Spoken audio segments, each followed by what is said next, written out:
कभी कभी नेटवर्क भी प्रॉब्लम क्रिएट करता है। जैसे पहले बार में मैंने आपसे जब शेयर किया तो ऐसा हुआ कि उसमें नेटवर्क डिस्कनेक्ट हो गया। और पीछे जो पढ़ाया है उसमें किसी कोई डाउट है? अब तक जो 3-4 आपको जो भी थोड़े मोड़े लेक्चर 5-6 लेक्चर लिए हैं उसमें किसी को अगर कोई डाउट है तो पूछ सकता है। देखिए वैसे तो सबका माइक म्यूट है, लेकिन एट अ टाइम किसी को अगर बोलना हो तो अपना माइक अनम्यूट करके बोल सकता है।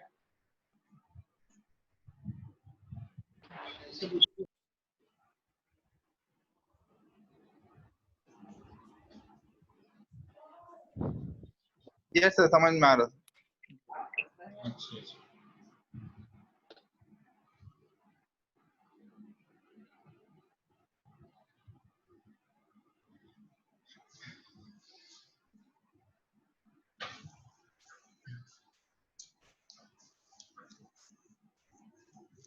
लेक्चर में ऐसा होता है ना कि जैसे आप पहले से पढ़ के आएंगे तो आपको ज्यादा फायदा होगा।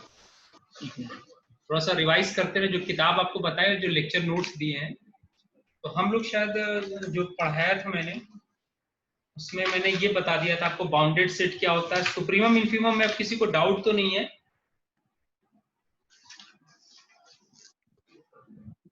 किसी को सुप्रीमम इन्फीमम में कोई चीज ना समझ में आई हो?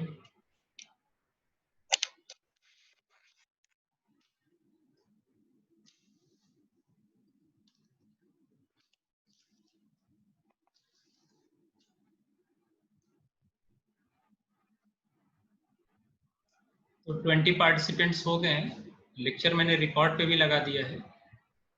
अब पहले सिलेबस देखते हैं और हम लोग ये देखते हैं कि क्या क्या पढ़ लिया है।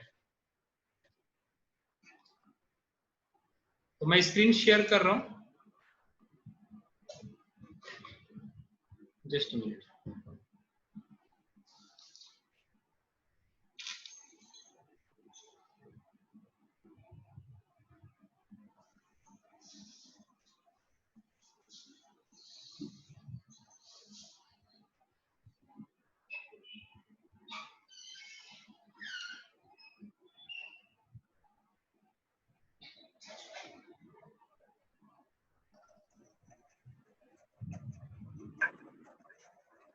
हाँ, और किस किस सब्जेक्ट में आपका क्लासेज स्टार्ट हो गई आपकी? किसी में नहीं सर अभी। आप ही करवाएं, बताओ, कोई नहीं करा पा रहा। और नहीं करा रहे सर, आप ही करवा रहे हो। मुजीबुर रहमान सर करा रहे हैं। नहीं, अभी मुजीब सर और ये लोग भी हैं, प्रोसेस में कर रहे हैं। देखिए उम्मीद है जल्दी शुरू करेंगे। आज हुई थी मुजीबुर रहमान सर की। हाँ, उन्होंने भी शुरू किया है और असलम सर और ये लोग भी शुरू करेंगे। टाइमिंग अगर थोड़ा सही हो जाता है, मतलब नहीं, टाइमिंग हम प्रॉपर करेंगे। असल में टाइमिंग तो मैं सोच रहा हूँ जो मेरा है ना, जैसे मेरी क्लास है 8:55 to 9:50, तो वो टाइम भी रख सकते हैं, वो बेहतर रहेगा। और अगर कभी मुझे एक्स्ट्रा पढ़ाना हुआ तो देख लेंगे, रातों में पढ़ा दूंगा। जैसे मैं ये की वजह से छूट जाता है, बहुत लोग क्लास नहीं कर पाते। हाँ, असल में एक दिक्कत ये हो रही है ना कि हमें अपना ही टाइम फॉलो करना पड़ेगा। उसमें ये है कि और भी लोग हैं, वो भी क्लासेस लेना चाहते हैं, और एक रूम से हम लोग 2 लोग क्लास नहीं ले सकते, क्योंकि बोल के पढ़ाना है और डिस्टरबेंस होता है। ठीक है, क्लासरूम पहले सेपरेट था, अब वो इक्विपमेंट्स को ले आके आप दूसरे रूम में सेट करें तो वो भी अपने आप में एक, तो करते हैं धीमे धीमे इन चीजों को ओवरकम करेंगे। और बताएं, किसी को अगर पीछे जो था वो डाउट कोई अगर है तो क्लियर कर ले, जो अब तक पढ़ाया है उसमें कोई डाउट। तो देखिए अब तक जो मैंने पढ़ाया थोड़ा सा आपको रियल नंबर्स के बेसिक्स बताए थे। अच्छा, आप में से बहुत से लोग जैसे एसएससी वगैरह का मैंने इसलिए शेयर कर दिया था ताकि इसके साथ साथ एक आध घंटे आप निकाल के आगे जॉब वगैरह के लिए भी देखना है, तो आप अभी से थोड़ा अलर्ट रहें कि ऐसा नहीं। और क्योंकि आप मैथमेटिक्स के स्टूडेंट्स हैं, तो अगर आप थोड़ी भी मेहनत करेंगे तो आप बहुत आसानी से इन कॉम्पिटिशन्स को बीट कर सकते हैं। तो जैसे एक तो आपने देखा कि स्टाफ सिलेक्शन कमीशन में बेसिकली 2 तरह के एग्जाम होते हैं। एक होता है CHSL, जो हाई स्कूल लेवल पे होता है, जिसमें जो गवर्नमेंट में जितने भी गवर्नमेंट ऑफिसर्स में क्लरिकल अपॉइंटमेंट होता है वो CHSL के थ्रू होता है। और दूसरा होता है CGL, combined graduation level examination. तो CGL के लिए आपका ग्रेजुएशन होना चाहिए, फाइनल ईयर स्टूडेंट्स और पास आउट दे सकते हैं। तो इसमें लगभग अगर आप IAS IPS की बात हटा दें तो लगभग जितने भी गवर्नमेंट ऑफिस में जैसे ऑफिसर रैंक की पोस्ट है ग्रुप बी, वो सारे के सारे ऑलमोस्ट एसएससी सीजीएल के थ्रू ही अपॉइंटमेंट होते हैं। और सिर्फ सैलरी नहीं, इसमें अच्छी पर्क्स भी हैं। जैसे मिनिस्ट्री ऑफ एक्सटर्नल अफेयर्स में देखा होगा कि ये सेक्शन ऑफिसर का पोस्ट है या और पोस्ट है, इसमें और भी सब पर्क्स हैं। तो आप लोग, क्योंकि मैथमेटिक्स और इंग्लिश ही मेन है, तो अगर आप लोग थोड़ा सा भी तैयारी करोगे, जो जॉब में इंटरेस्टेड है, ग्रेजुएशन के बाद मुझे आगे हायर एजुकेशन नहीं जाना, जॉब में जाना है, उनके लिए बहुत अच्छा ऑप्शन है कि आप एसएससी सीजीएल की तैयारी करें। और एक एडवांटेज एसएससी सीजीएल का क्या है कि ये जो इसका सिलेबस है ना, वो सिलेबस हिंदुस्तान के जितने भी वनडे एग्जाम होते हैं, चाहे वो बैंकिंग का हो, चाहे रेलवे का हो, या और जितने गवर्नमेंट जॉब होते हैं, आपको एनडीए सीडीएस, सब इसमें कवर हो जाता है। मतलब ये ऑल इन वन है। अगर आप बेहतर तैयारी करोगे तो आप कहीं ना कहीं जॉब में आ जाओगे। ठीक है। दूसरा, क्योंकि क्योंकि आपके डिपार्टमेंट का सिलेबस बहुत अच्छा है, तो आप अगर हायर मैथमेटिक्स में जाना चाहते हो तो उसके लिए आप आईटी जैम की तैयारी करें। और आईटी जैम के प्रिपरेशन में के लिए ये जो रियल एनालिसिस में पढ़ा रहा हूँ, one of the most, in fact you can say that 1/3, it contributes 1/3 to the total of 100 marks। ठीक है। तो और आपके यहाँ क्योंकि डिपार्टमेंट से हर बार आप देखें बहुत अच्छे रैंक से, कम से कम 2014 से लगातार लोगों ने क्वालिफाई किया है, तो ये बहुत अच्छा है कि आप एमएससी करके, आईटी से एमएससी करके बाहर पीएचडी वगैरह के लिए रिसर्च एंड डेवलपमेंट में जा सकते हैं। फैकल्टीज के लिए पीएचडी करके आप बेहतर जगह फैकल्टी बन सकते हैं, तो ये भी एक ऑप्शन है। हालांकि थोड़ा लंबा रास्ता है पर depending on your interest you can choose accordingly. तीसरा सिविल सर्विसेज का भी है, तो जो लोग इंटरेस्टेड हो मुझे व्हाट्सअप कर देंगे, मुझे टाइम मिलेगा तो मैं उनको लेकिन अपना जब भी व्हाट्सअप करें अपना नाम, रोल नंबर, क्लास, किस क्लास में एनरोल्ड है, लेकिन शायद नेट चला गया नहीं, अभी है, कनेक्टिविटी है। अब देखिए यही सब प्रॉब्लम होती है। आवाज आ रही मेरी? हेलो,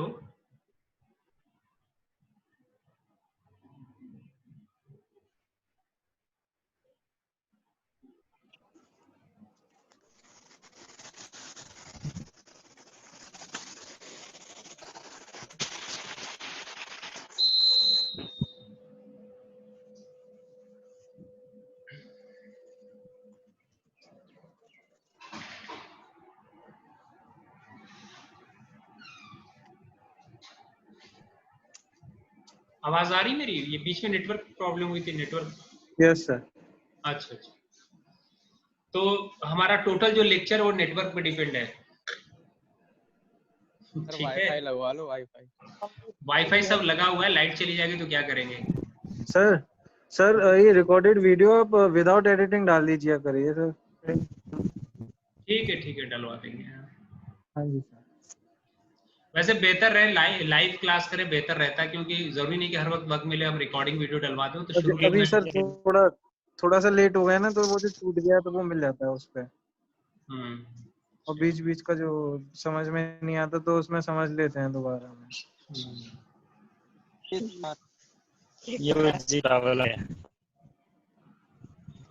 ठीक है, तो फिर स्टार्ट करते, देखते हैं इंटरवल का डेफिनेशन क्या है।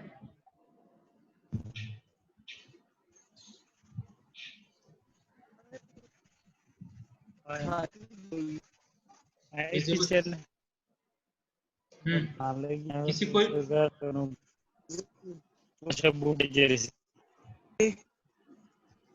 टीचर ऑनलाइन पढ़ा के कितना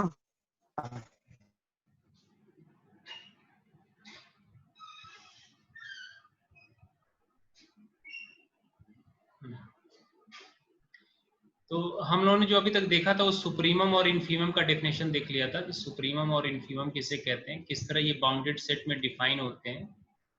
दूसरा हम लोगों ने इससे पहले completeness property of real number भी देख लिया कि completeness property of real number क्या कहता है।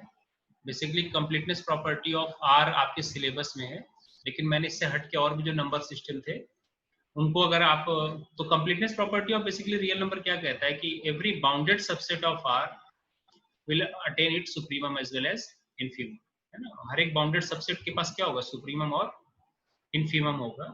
ये कंप्लीटनेस प्रॉपर्टी ऑफ आर है। लेकिन हमने देखा कि रेशनल्स और इरेशनल्स का सेट जो है वो कंप्लीट नहीं होते, क्योंकि जैसे आपने लिया था ना मैंने कई एग्जांपल दिए थे जिसमें हमने इरेशनल नंबर का सेट लिया था और उसका बाउंडेड सबसेट लिया था, लेकिन उसके बावजूद जरूरी नहीं कि उसमें सुप्रीमम या इन्फीमम मिल जाए। लेकिन आर में ये गारंटी है कि जब भी आर क्योंकि कंप्लीट होता है, तो जब भी आप कोई इसका बाउंडेड सबसेट लेंगे तो हमेशा क्या मिलेगा, bounded means bounded above as well as bounded below, so you will always get supremum as well as infimum. इसी कहते हैं। और इसके बाद मैंने आर्किमिडियन प्रॉपर्टी ऑफ आर बताया था, Archimedean property of real number, और इसका प्रूफ भी करा दिया था, सिंपल प्रूफ है Archimedean property of real number.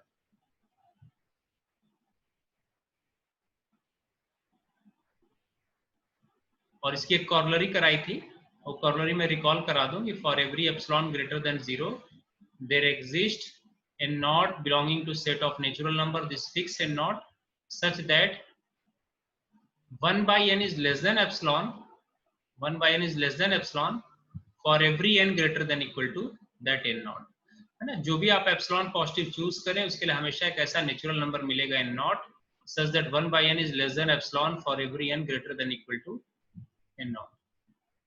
तो ये आर्ग्यूमेंट, इसी को हम यूज करेंगे कन्वर्जेंस वगैरह में और कई जगह इसका यूज होगा। अब इसमें एक जो दूसरा इंपॉर्टेंट डेफिनेशन वो इंटरवल का, कोई बताएगा इंटरवल की क्या डेफिनेशन है? What, how you will define interval?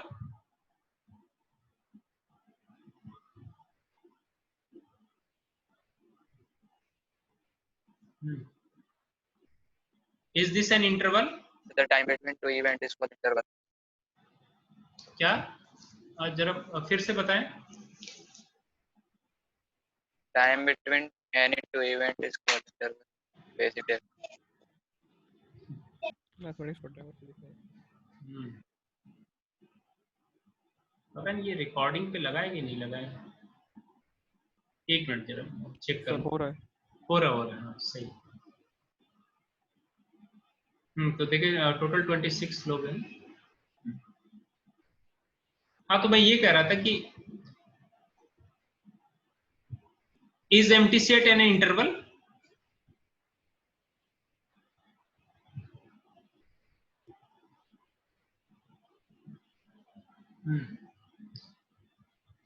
अच्छा, इससे पहले भी किसी ने वो पूछा था कि सुप्रीमम हाँ, उस दिन किसी ने बड़ा अच्छा सवाल किया था कि इन्फीमम फाई का इन्फीमम क्या होगा, सुप्रीमम क्या होगा एम्प्टी सेट का।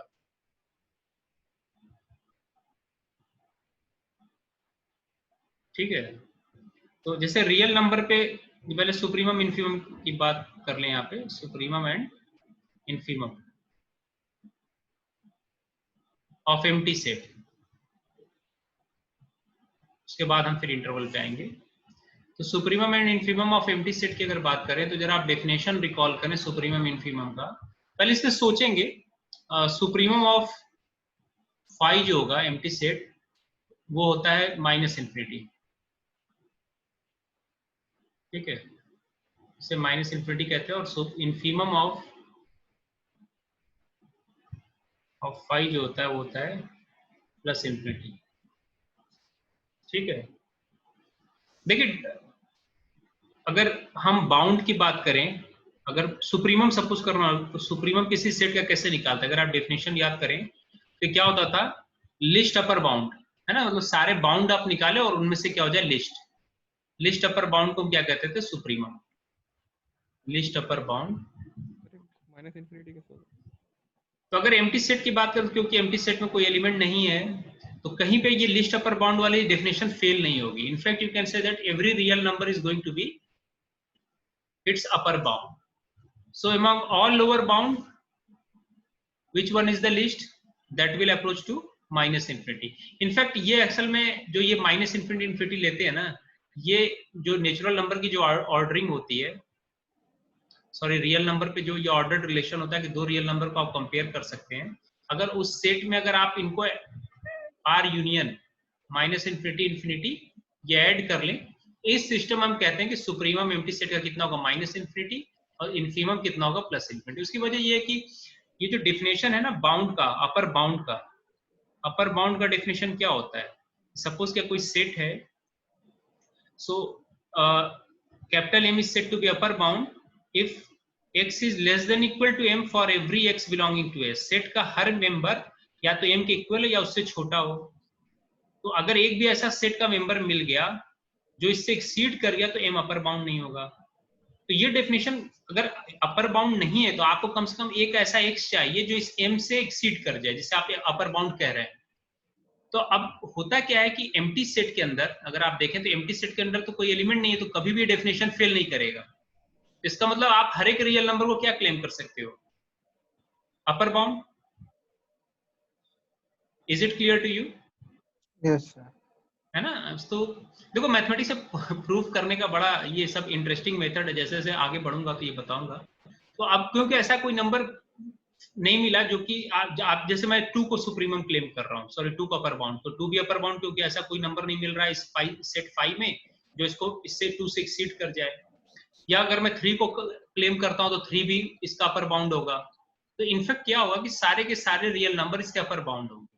लेकिन डेफिनेशन ये कहता है कि it should be list, supremum should be list among all such upper bound. तो जब लिस्ट पे आएंगे तो क्या हो जाएगा वो माइनस इन्फिनिटी। इस सिस्टम में ना माइनस इन्फिनिटी, ठीक है।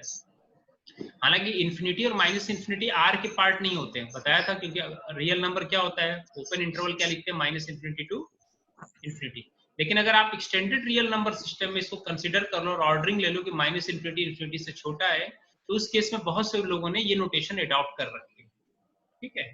और उसी तरह इन्फीमम क्या होगा, इन्फीमम क्योंकि लोअर बाउंड तो सारे रियल नंबर हैं, तो उनमें लार्जेस्ट कौन सा होगा, प्लस इन्फिनिटी, ठीक है। तो ये चीज होता है।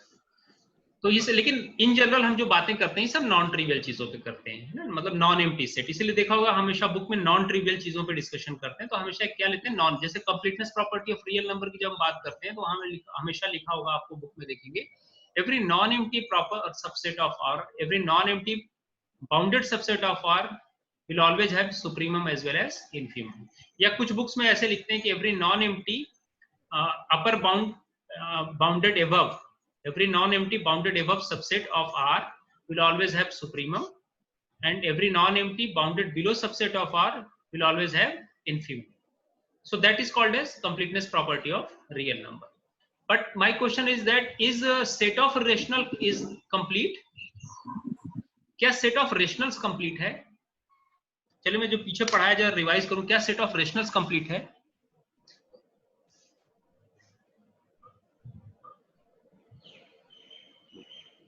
Are you hearing me? Yes, sir. Feel करें, जो सवाल पूछ रहा हूं उसको जवाब दें, क्योंकि डिस्कशन मैथमेटिक्स जरूरी। जो पीछे पढ़ रहे हैं कहीं डाउट तो नहीं कोई रह गया है, तो मुझे ये बताएं कि क्या is set of, let me write this question, is set of rationals complete? अगर ये कंप्लीट नहीं है तो कम से कम इसका एक नॉन एम्प्टी बाउंडेड सबसेट बताएं जिसके बाद सुप्रीमम इन्फीमम में से कोई एक फेल कर जाए या दोनों फेल कर जाए। मैंने एग्जांपल में करा चुका हूं, अगर आप लेक्चर मेरा रिवाइज करें तो मैं ऑलरेडी करा चुका हूं। सर अगर हम x ले लें √2 से √3 के बीच में, गुड, तो वो x ले लें कहां से कहां के बीच में, √2 से √3, √2 से √3, वेरी गुड। yes मान लो इसको s ले लो, और that s is clearly subset of, in fact not √2 √3 नहीं, √2 √3 इंटरसेक्शन क्या लेंगे, q। Yes sir, intersection q लिखेंगे, अदरवाइज ये सबसेट नहीं होगा। ये क्लियर हुआ कि नहीं? यस। क्या सिर्फ √2 √3 सबसेट है q का?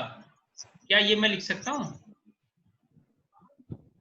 No sir. इसके अंदर तो रेशनल इरेशनल सब है ना, इसके अंदर तो रेशनल इरेशनल सब, इरेशनल नंबर कहां इसके अंदर होंगे? So this is not true. But if you write this as √2 √3 intersection q, this means we are here interested in all rational numbers lying in this region, ठीक है। तो इस reason में जितने भी रेशनल नंबर हैं उन सब की जरूरत पड़ेगी।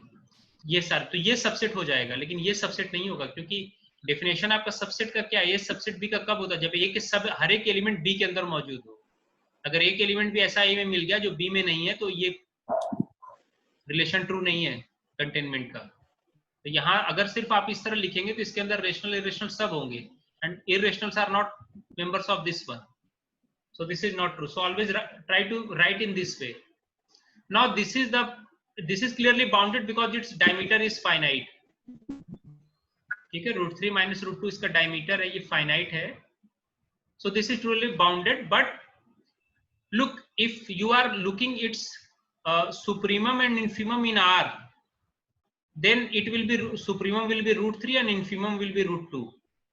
But in this, supremum will be √3 using log, but that is not in Q. So you can say that in Q, supremum and infimum of S will not exist. Supremum and of set S will not exist. Is it clear? किसी को doubt है तो पूछ सकता है. Same thing is true about set of irrationals. Set of irrational में भी same इसी तरह कंस्ट्रक्शन कर सकते हैं, सिर्फ यहाँ इंटरसेक्शन आप इसके साथ ले लेंगे. Same example, you can choose this subset 1 2 intersection q dash. This will work. Sir ये जरूरी है सुप्रीमम और इन्फीमम दोनों सेट के ही हो? नो, कोई जरूरी नहीं है सर. √2 से छोटा अगर मैं कोई नंबर लूंगा तो सर 1 हो सकता है. देखो आपका सवाल एक मिनट समझे. देखिए, सबसे पहले आप ये स्पेसिफाई करते हैं कि you are talking in which space, Q और क्यू में या आर में. अगर आप रियल नंबर्स में बात करो तो रियल नंबर्स में √3 √2 ये सुप्रीमम इन्फीमम है. लेकिन क्यू के अंदर जब बात करोगे तो सुप्रीमम नहीं होगा.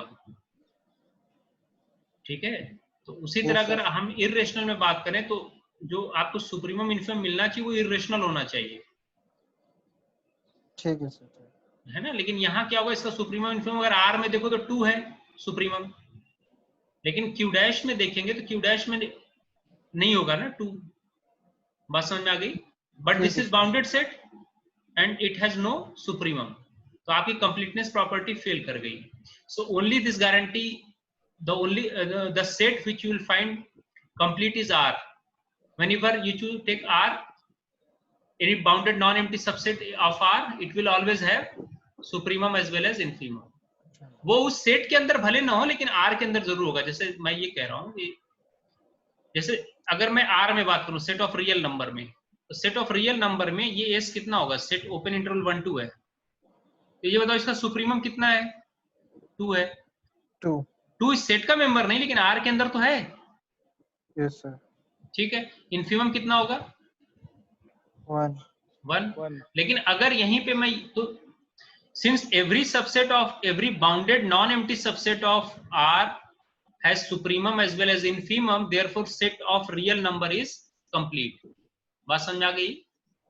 इसको दूसरी तरह से देखो कि अगर किसी सेट को मुझे डिस्कार्ड करना हो कि वो सेट कंप्लीट नहीं है, कोई नंबर सिस्टम कंप्लीट है, वो नंबर सिस्टम रेशनल का हो सकता है, इरेशनल का हो सकता है, जिसका भी. अगर आपको ये करना है क्लेम कि कोई सिस्टम दिया हुआ number system is not complete, so you need to construct at least one bounded subset of that set which has neither supremum nor infimum, or supremum not exist or infimum not exist. If any one of them fails, then that set given number system will not be complete. ये है result. ठीक है, उम्मीद आपको clear हो गया होगा. अब चलते जरा इंटरवल के डेफिनेशन पे. तो देखो, जो मैथमेटिक, जो पहले ये बताओ, इंटरवल बहुत सारे पढ़े होंगे, जैसे इस तरह का पढ़ा होगा 1 2, क्लोज्ड इंटरवल 1 2, ओपन इंटरवल 1 2. ये क्या होता है, 1 less than x less than 2. और यहाँ क्या होता है, 1 less than equal to x less than equal to. ये भी पढ़ा होगा 1 2. ठीक है ना. इसके अंदर ये नोटेशन होता है, इसके अंदर एग्जैक्टली 2 एलिमेंट हैं. अब ये बताओ ये कैसा इंटरवल है.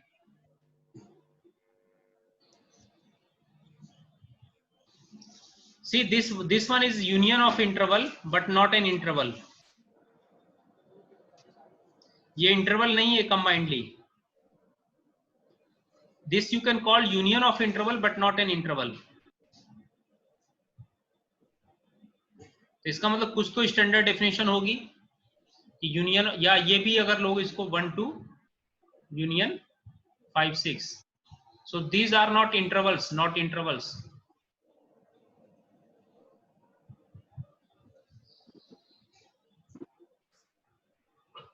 Now question is, what is the exact definition, I mean in maths, for this one interval? तो इसका definition देखो क्या है.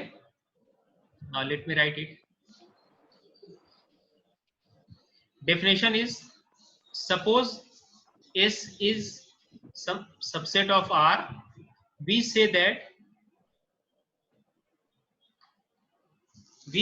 let me write it first, the exact definition which is given in your book. We say that S is an interval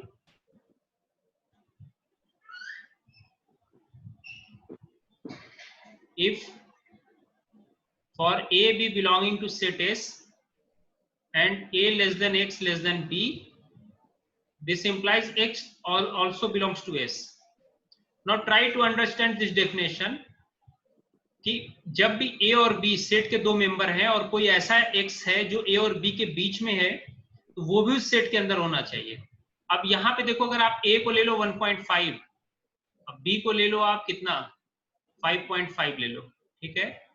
now clearly ये देखो 1.5 और मान लो इनके बीच में ले लो 2.5, ठीक है. 2.5 है इन दोनों के बीच में, लेकिन क्या 2.5 इस सेट के अंदर है? नो सर, नहीं. ये डेफिनेशन फेल कर गया. This is the reason why this one is not an interval. This one is not an interval. Clear हुआ डेफिनेशन? Yes sir. ये सारे इंटरवल है, चाहे ये ओपन इंटरवल हो चाहे ये क्लोज्ड हो, ये this one is not an interval again. ठीक है. So I can say that 1 2 union 5 6 is not an interval. 1 2 union, ये बहुत से प्रूफ में हम यूज करेंगे इंटरवल का definition. 1 2 union 5 6 is not an interval.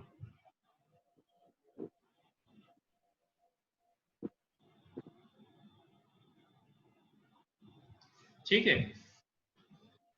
अब सुप्रीमम इन्फीमम के टर्म इसे कैसे एक्सप्रेस करेंगे? Now suppose supremum of any set, now because you already have studied supremum, now suppose supremum of any set is beta and infimum of any set, whenever I say set means here we are considering set of reals or subset of reals. Okay, so suppose infimum of S is alpha.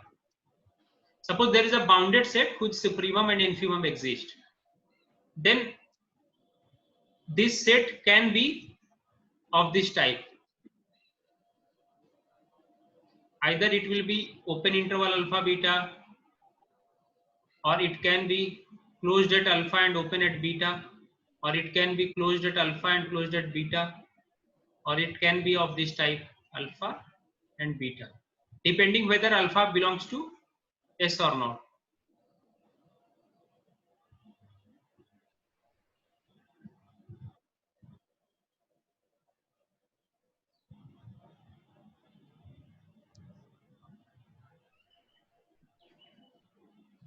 ठीक है.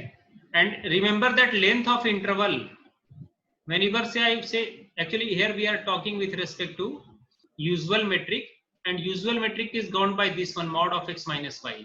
So length of interval can be expressed as supremum of that set minus infimum of that set. किसी set का supremum निकालो infimum निकालो, दोनों का difference उस set का क्या होगा? Length of interval. ठीक है, लेंथ ऑफ इंटरवल. डाउट तो नहीं यहाँ पे किसी को? No sir. सर इंटरसेक्शन के केस में होगा इंटरवल? क्या कह रहे हैं? इंटरसेक्शन के केस में नहीं, आवाज नहीं आ रही आपकी. क्या फिर से रिपीट करें? बोले, क्या कहा आपने? सर हाँ बोले, सुन रहा हूँ. होगा. आपकी आवाज कट रही है. सर इंटरसेक्शन के केस में पूछ रहे हैं. क्या इंटरसेक्शन के केस में? क्या इंटरवल इंटरसेक्शन जब होगा सर तो इंटरवल अच्छा, कहेंगे अच्छा. उसको. अरे तो अच्छा पहले ये बताओ, देखो ये बताओ whether phi is a interval, बस ये बता दो तो आपका आंसर मिल गया। क्या आपको लगता है कि फाई इंटरवल है?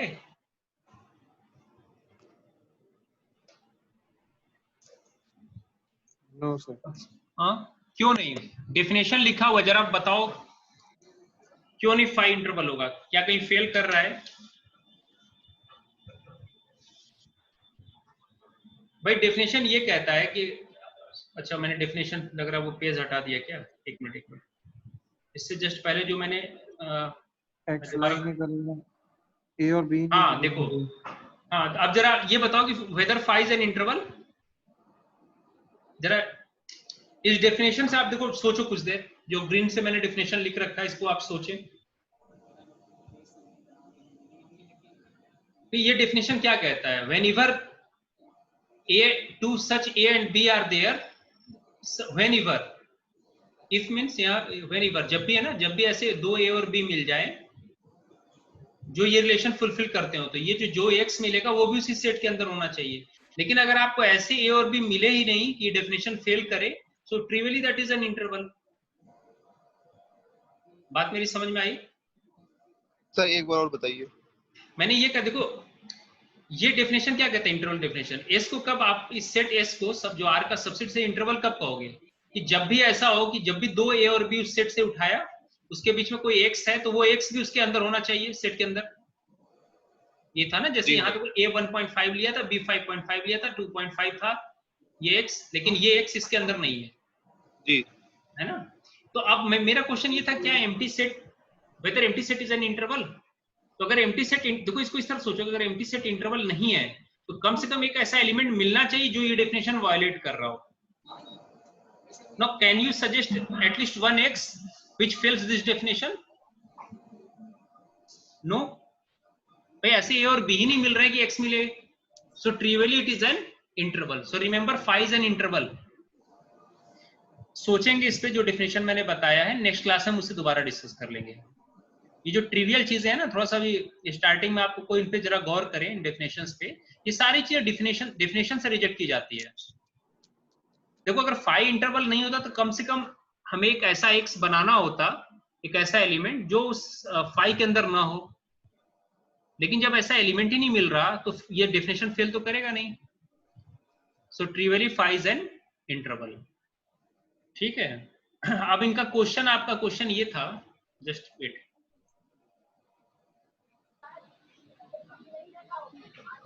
someone is waiting, yes, so trivially phi is an interval, phi is an,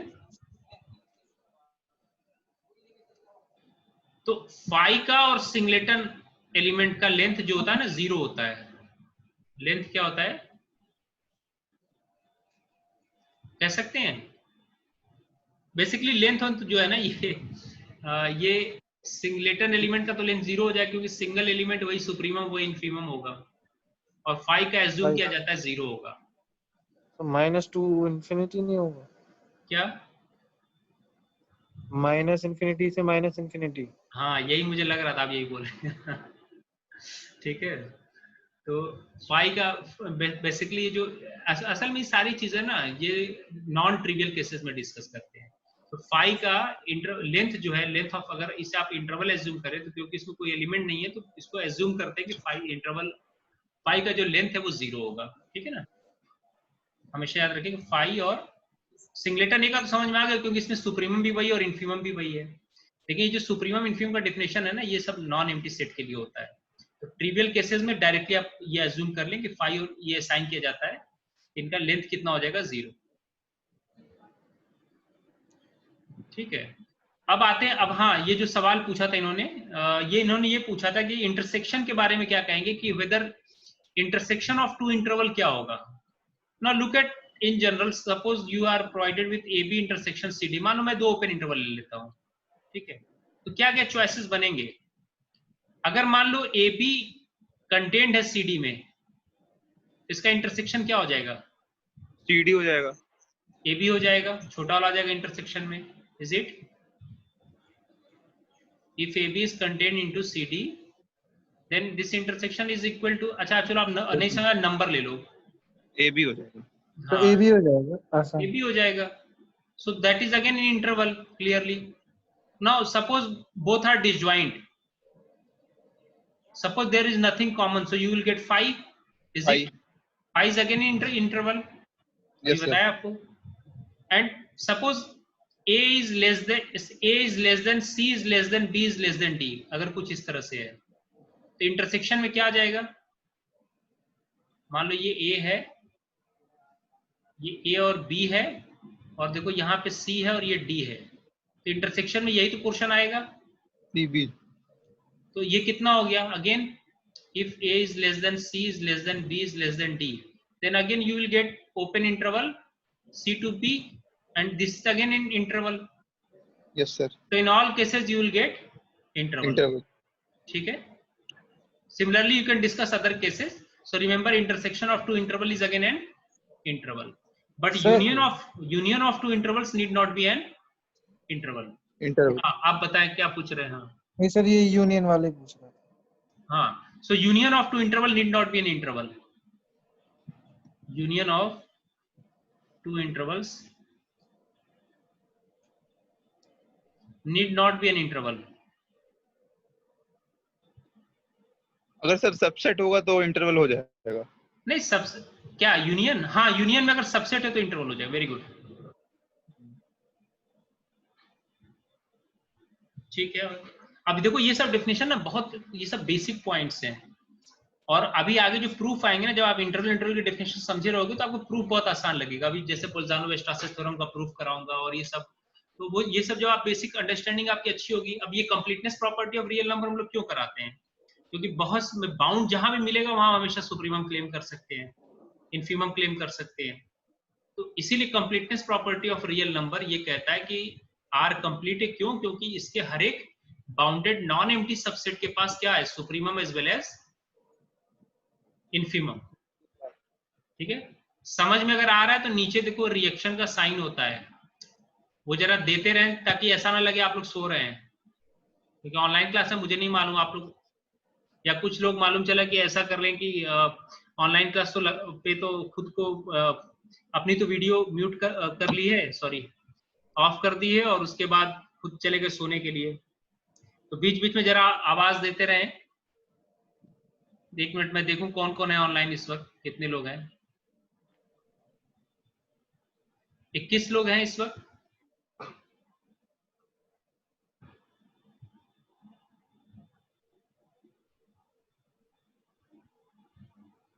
आ रहा है समझ में? Yes sir. Yes sir. ये बहुत इंटरेस्टिंग सब्जेक्ट है। जैसे से आगे बढ़ेंगे ना तो देखेंगे आपको खुद इसमें इंटरेस्ट होगा। और सबसे बड़ी बात कि अगर आपको एक बार रियल एनालिसिस क्लियर हो गया ना तो बहुत ज्यादा आपको रिवीजन की जरूरत नहीं पड़ेगी, और ये सब्जेक्ट धोखा नहीं देगा एग्जाम में, कॉम्पिटिशन्स में। और फिर दूसरी बात बताऊं कि इसमें अगर आपको सब्जेक्ट का आइडिया हो गया, कॉन्सेप्ट क्लियर, तो प्योर मैथ्स के क्वेश्चन सॉल्व करने में सबसे कम वक्त लगता है in comparison to applied questions. ठीक है, तो मैं एक लाइन यहाँ दोबारा लिखता हूं, वो ये है कि सर एएमयू के कोर्स में, हाँ सर एएमयू कोर्स में जितना ये रियल एनालिसिस का कोर्स है वो उतना ही है आईटी जैम में कि उससे ज्यादा है? नहीं, आपके डिपार्टमेंट का सिलेबस ज्यादा है, आईटी जैम में कम है।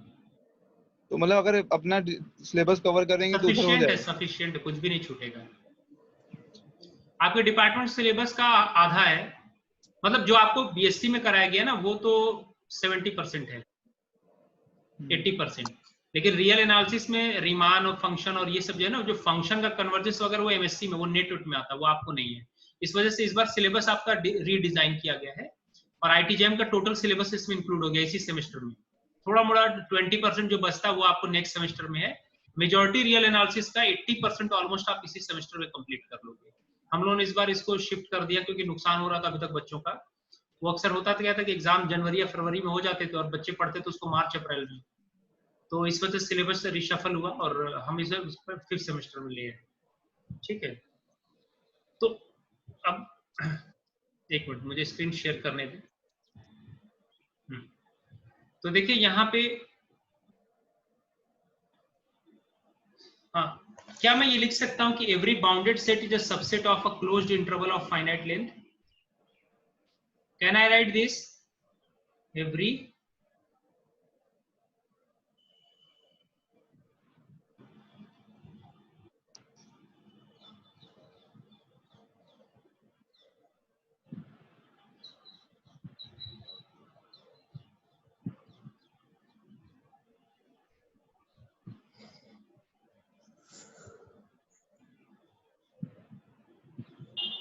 यस, बताएं इसके बारे में क्या कहेंगे?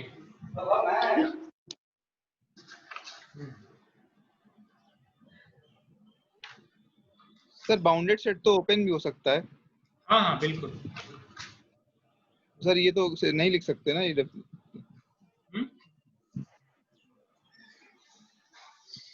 क्यों? जैसे ये ले लो ओपन, ये बाउंडेड है, इसको आप नहीं लिख सकते -1 से? हाँ लिख सकते हैं। ये थोड़ा कह रहा है कि पर्टिकुलर किसी का ही, तो कह रहा है कम से कम किसी एक का होना चाहिए। Subset of A means there exist at least one. देखिए लैंग्वेज समझने की कोशिश करें। ये जब ये लिखा जाए कि every bounded set whether it's open or closed, suppose this one is closed, then again this is going to be subset of this one. Is there any problem? No sir. ठीक है, ये नहीं कहा कि पर्टिकुलर का होगा। Question यहाँ line क्या, every bounded set is subset of a closed interval of a finite length. Finite length के अंदर लेंथ ऑफ इंटरवल हमेशा इंक्लूड कर सकते हैं। इनफैक्ट अगर मैं इसको और शॉर्ट करूं तो किसी भी आप बाउंडेड इंटरवल को उसके सुप्रीमम और इन्फीमम में आप हमेशा कंटेन करा सकते हो। कह सकता हूं मैं इस सेट का सुप्रीमम कितना होगा 2, इन्फीमम कितना होगा 1। So can I say that every bounded subset will be contained into the interval, closed interval formed by its supremum and infimum? Yes sir. ठीक है ना, ये सब इंटरप्रिटेशन है, ये सब बोल्जानो-वेस्टासेस थ्योरम जब कराऊंगा तो वहां यूज करूंगा। तो फाइनाइट लेंथ दिया हुआ है। हाँ, फाइनाइट वर्ड जरूरी है।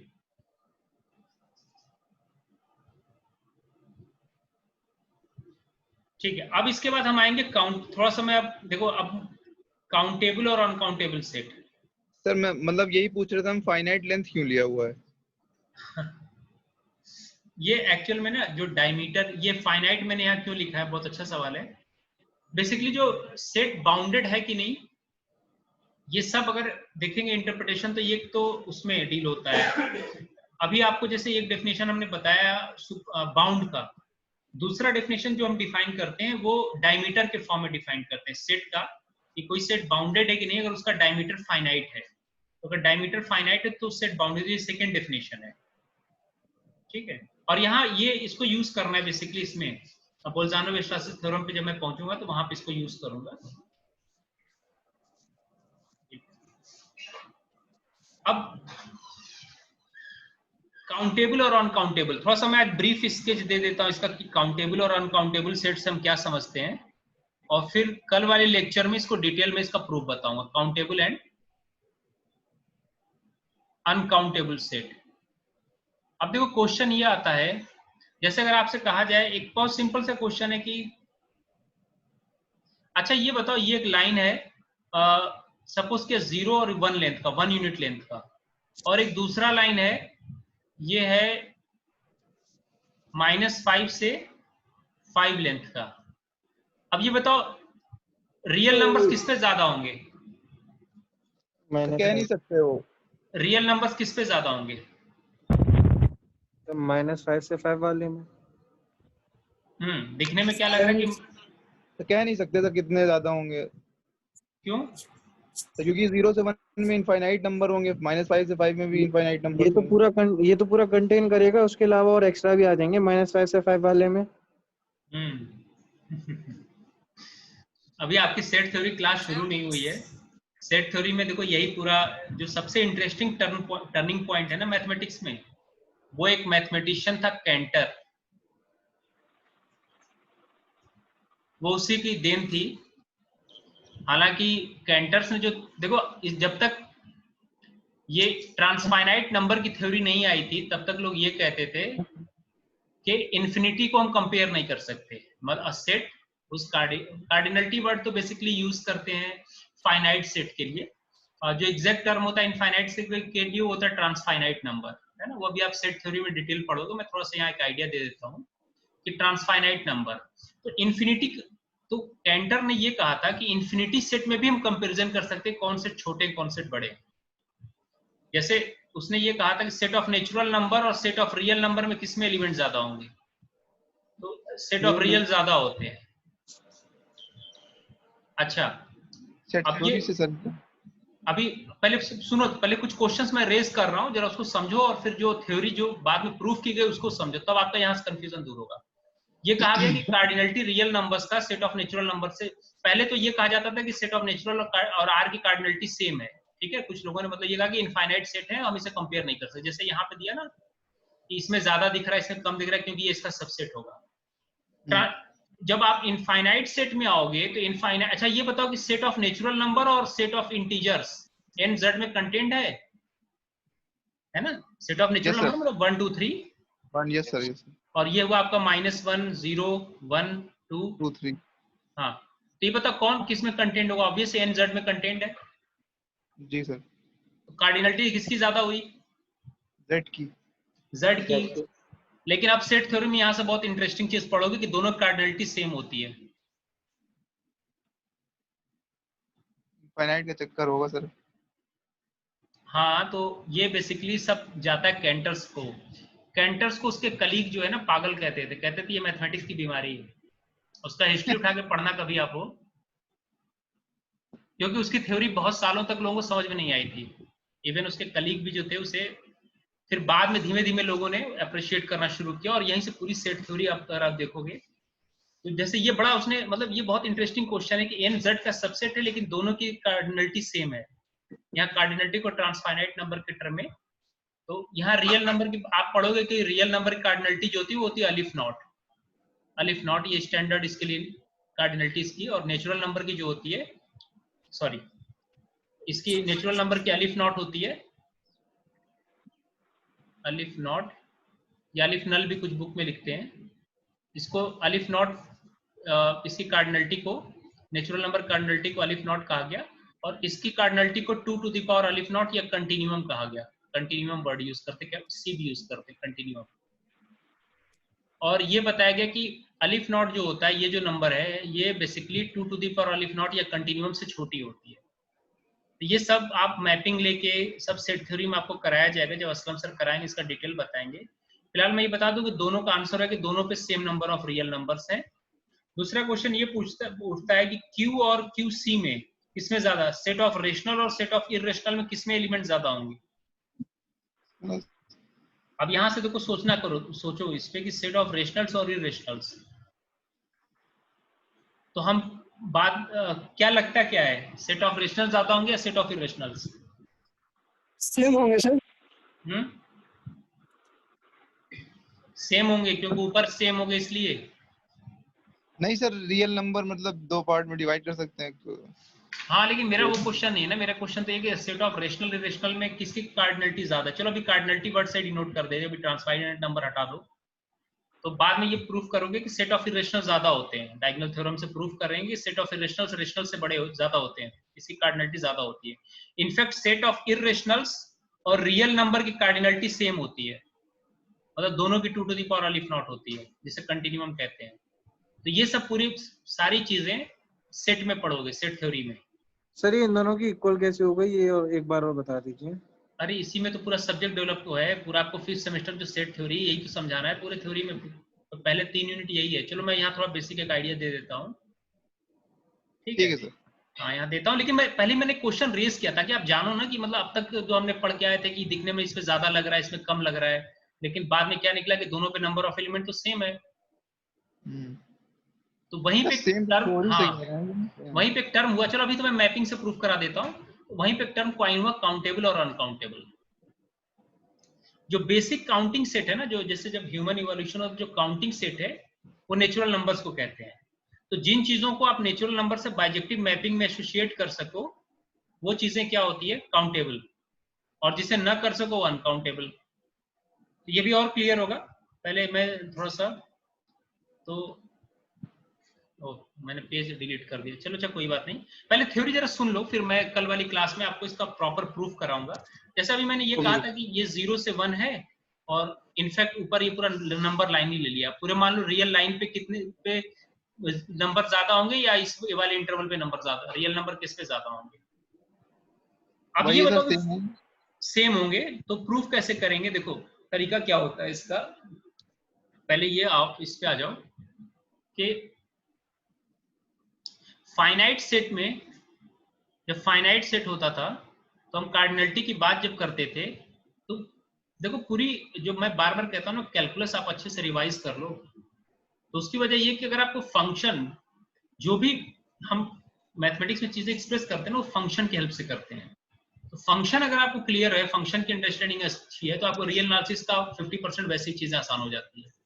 तो अगर मैं कहूं कि इन दोनों सेट की कार्डिनलिटी क्या है, मान लो ये सेट ए है ये सेट बी है, तो आप कहोगे दोनों की कार्डिनलिटी 3 है। Cardinality means number of distinct element, दोनों कार्डिनलिटी कितनी है? 3 है। क्यों? और दोनों में नंबर ऑफ एलिमेंट सेम, क्यों? क्योंकि आप इनके बीच में हमेशा एक बाइजेक्टिव मैप डिफाइन कर सकते हो। तो नोटेशन भले ही अलग है, लेकिन दोनों में नंबर ऑफ एलिमेंट्स कितने हैं? सेम। तो मिला क्या इनमें? बाइजेक्टिव मैप मिला, 1 1 ऑन 2 मैप मिल गया। जी सर। अरे 1 1 ऑन 2 मैप, अगर एक भी 1 1 ऑन 2 मैप एग्जिस्ट कर गया, 1 1 ऑन 2 या जिसे बाइजेक्टिव कहते हो, एग्जिस्ट कर गया, तो जितनी सेट ए की कार्डिनलिटी उतनी सेट बी की कार्डिनलिटी होगी। Yes sir. बेसिक थ्योरी यही है। तो इसी थ्योरी को वहां अप्लाई किया गया ट्रांसफाइनाइट नंबर में। इवन हम देखेंगे कि n z में कंटेंट है, लेकिन उसके बावजूद ये मैपिंग एक कम से कम एक बाइजेक्टिव मैप मिल जाएगा, और उस बाइजेक्टिव मैप मिलने के बाद क्या होगा कि z के सारे एलिमेंट को आप सेट ऑफ नेचुरल नंबर से लिस्ट कर सकते, और जब लिस्ट कर लेंगे तो जो नेचुरल नंबर की कार्डिनलिटी होगी वही z की कार्डिनलिटी होगी। तो ये बेसिक थ्योरी है। अब देखो 1 1 और चलो बाइजेक्टिव मैप में दिखाता हूँ। एक काम करो, ये जो हाफ इसका सेंटर है ना, इसको सेंटर लेके एक आप सेमी सर्किल बना दो, ठीक है? ज्योमेट्री बहुत अच्छी नहीं है, थोड़ा सा आप सेमी सर्किल ये बना दिया। अब यहाँ पे कोई रियल नंबर पे कोई भी एलिमेंट ले लो, चलो y1 ले लो, इसको इससे सेंटर से मिला दो, ठीक है? अब जहां ये कट किया ना, यहां से प्रोजेक्शन ले लो, ये x1। अब देखो ये मैपिंग 1 1 है कि नहीं? इस x1 के कॉरेस्पॉन्डिंग मान लो ये सेट है आपका, ये सेट है, ये लाइन 0 से 1, और इधर ले लो आप ये -इंफिनिटी से इंफिनिटी पूरा रियल लाइन, ठीक है?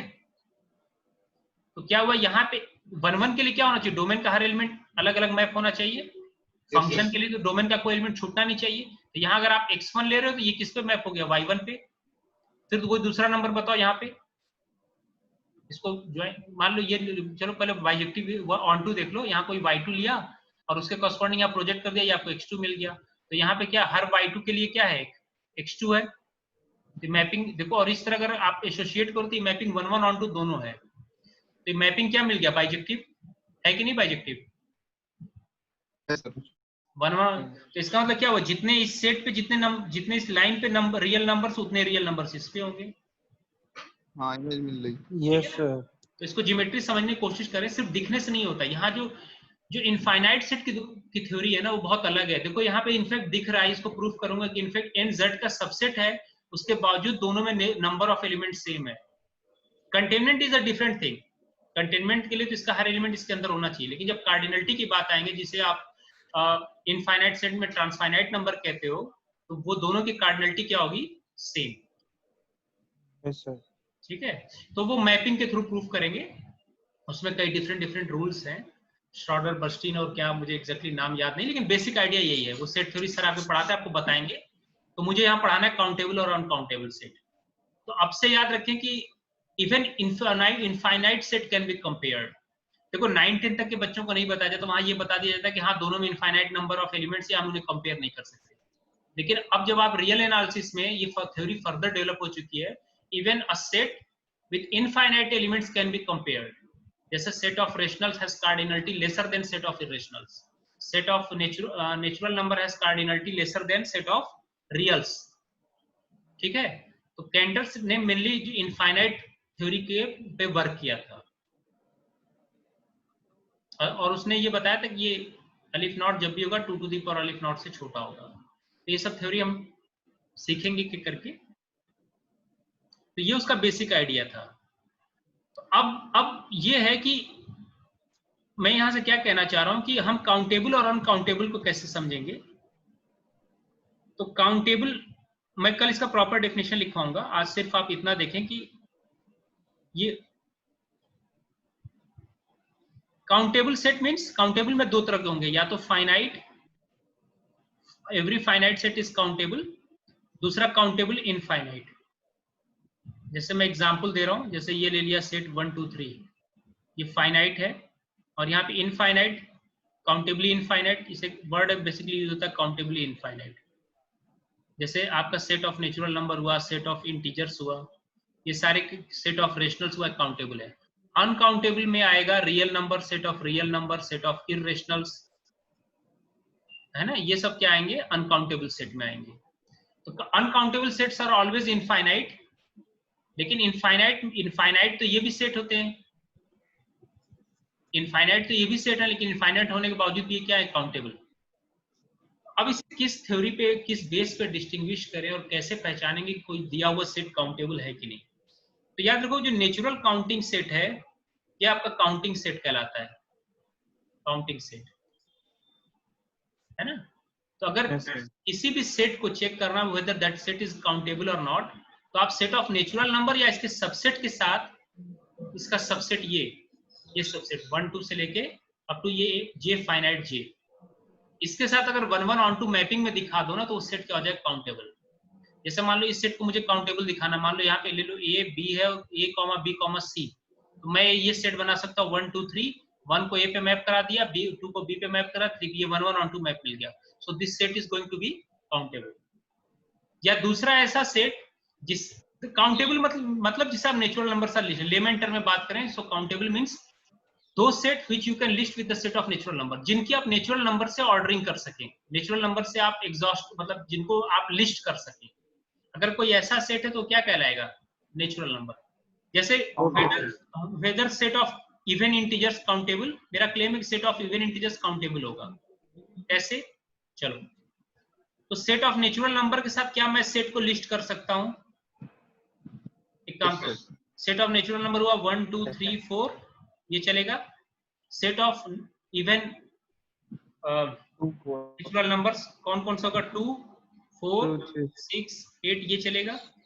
मैं क्या ये मैप ले सकता हूँ f of n equal to 2n, इस मैप के अकॉर्डिंग 1 को मैंने 2 पे मैप कर दिया। देखो बहुत बेसिक सिंपल सी थ्योरी है, कोई इसमें बहुत ऐसा नहीं है जो नहीं समझ में आएगा। 2 को 4 पे मैप कर दिया, 3 को 6 पे मैप कर दिया, 4 को 8 पे मैप कर दिया। अब ये बताओ, ये मैपिंग क्लियरली 1 1 है कि नहीं? Yes sir. फंक्शन है, डोमेन का सारा एलिमेंट मैप हो रहा है, कोई एलिमेंट छूटा नहीं है, तो भी होगा। किसी एक की इमेज 2 पे नहीं जा रही, या 2 तो फंक्शन तो है, ये 1 1 हो गया। यहाँ पे कोई एलिमेंट छूट नहीं रहा, हर एलिमेंट का प्री इमेज मिल रहा है, हर एलिमेंट का प्री इमेज है, 6 का प्री इमेज 3, 4 का प्री इमेज 2, 2 का प्री इमेज 1, तो भी होगा। तो क्लियरली मैंने क्या कंस्ट्रक्ट कर दिया, at least 1 1 1 onto map, at least 1 bijective map. या इसको लेमन टर्म में अगर कहें तो मैं ये कह सकता हूं कि ये जो नंबर जो सेट था 2 4 6 8, इसको मैंने लिस्ट कर दिया 1 से, पहले वाले नंबर को मैंने 1 से लिस्ट कर दिया, सेकंड वाले नंबर को मैंने 2 से लिस्ट कर दिया। या आप चाहो तो इसको, इस वाले को मैं A1 कह दो, A1 से इसको A2 कह दो। तो मैंने नेचुरल नंबर से सबकी ऑर्डरिंग कर दी, नेचुरल नंबर से सबको लिस्ट कर दिया, इसमें कोई छूटा नहीं। अगर एक भी एलिमेंट छूट जाएगा तो आप कहोगे वो सेट क्या है, अनकाउंटेबल। बेसिक थ्योरी समझ में आई? Yes sir. थोड़ा ये धीमे धीमे, अभी एक पहला लेक्चर है, पहले लेक्चर में सिर्फ मैं आपको एक आइडिया दे रहा हूँ ताकि आपको हमेशा के लिए क्लियर हो जाए, फिर मैथमेटिकल डेफिनेशन और प्रूफ पे मैं आता हूँ। So any number is said to be countable if it can be listed with the set of natural number और सबसेट ऑफ नेचुरल नंबर, ठीक है। And how you will do listing with the help of bijective map। तो अब basic question ये कि कब हम कहेंगे कोई सेट काउंटेबल है। कोई भी सेट काउंटेबल तब होगा,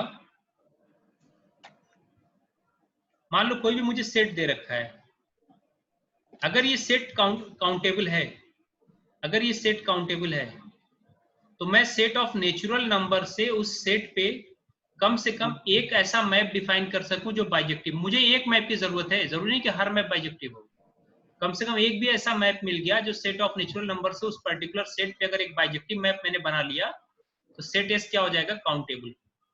या दूसरे टर्म में कह सकते हैं कि अगर मैं सेट के हर एक मेंबर को नेचुरल नंबर से लिस्टिंग कर दूं तो सेट क्या कहलाएगा, काउंटेबल। तो अगर मुझे अनकाउंटेबल प्रूफ करना हो तो हम क्या लॉजिक यूज करेंगे, we will try to do listing and we will show that still there are some element left which are not listed. So in that way we will discard that a given set is not countable. So this is the basic algorithm. Sir अगर element ही ना हो set में तो क्या होगा फिर? क्या चीज? एलिमेंट ही ना हो सेट में ना हो, अगर मतलब एम्प्टी सेट हो। empty set is already countable. Countable? हाँ, क्योंकि empty set ना पता है ना सेट ऑफ नेचुरल नंबर के साथ, सेट ऑफ नेचुरल नंबर या उसके सबसेट के साथ, so empty sets are always complete, phi ये सब जितने सब काउंटेबल होते हैं। प्रॉब्लम होती है इनफाइनाइट सेट में, इनफाइनाइट सेट में काउंटेबल भी हो सकते हैं uncountable, all finite sets are countable. ठीक है, तो ये जो डेफिनेशन है ना, देखो फाइनाइट और इनफाइनाइट सेट का डेफिनेशन जो है वो, चलो कल मैं इस पे पहले थोड़ा सा इसको एक्सप्लेन कर दूंगा। ये जो डेफिनेशन रूडिंग का स्टैंडर्ड डेफिनेशन वो फॉलो करेंगे हम। ठीक है, तो सर ये जो लिंक हम क्रिएट करते हैं नेचुरल से, और ये जो भी सेट दे रखा होगा उसके लिए हमको कोई तरीका पता लगाना पड़ेगा कि इस तरीके से हम इसको मैप करेंगे, या फिर हमको रटनी पड़ेंगी चीजें?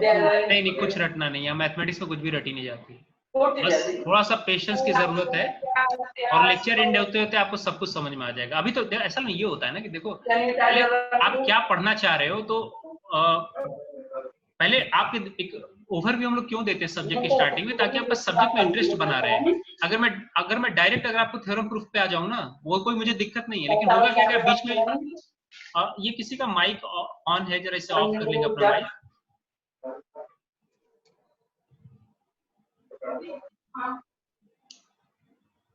तो मैं ये कह रहा था कि जैसे होगा क्या ना कि क्या स्टेप लेने हैं, ये अगर आपके दिमाग में होगा कि कैसे काउंटेबल, कैसे शो करना है कि अनकाउंटेबल सेट ना हो, प्रूफ करने के लिए कोई सेट काउंटेबल किस तरह रिजेक्ट करना है, ये चीजें अगर आपको समझ में आ जाएगी ना तो फिर प्रूफ में आपको बहुत आसानी होगी। ठीक है, तो फाइनली मैं कंक्लूड कर दूं सिंपली, दो सेट्स आर काउंटेबल। लेमेंटर में बात करें, those sets are countable which can be listed with the help of natural number. Mathematically बात करें, so if there exist at least one natural number, at least one mapping which is bijective from set of natural number to a particular set, then that set will be called as countable. ठीक है, yes, कल सुबह वाले lecture थोड़ा सा ना आप लोग आज ऐसा करेंगे, जो आपको वो बुक मैंने दी, जो जिसका पीडीएफ शेयर किया था बार्टले वाली, उस बुक में ज्यादा नहीं, सिर्फ 3 या 4 प्रूफ है, 3-4 रिजल्ट हैं, और उनको एक बार बस रीडिंग करके रख लें।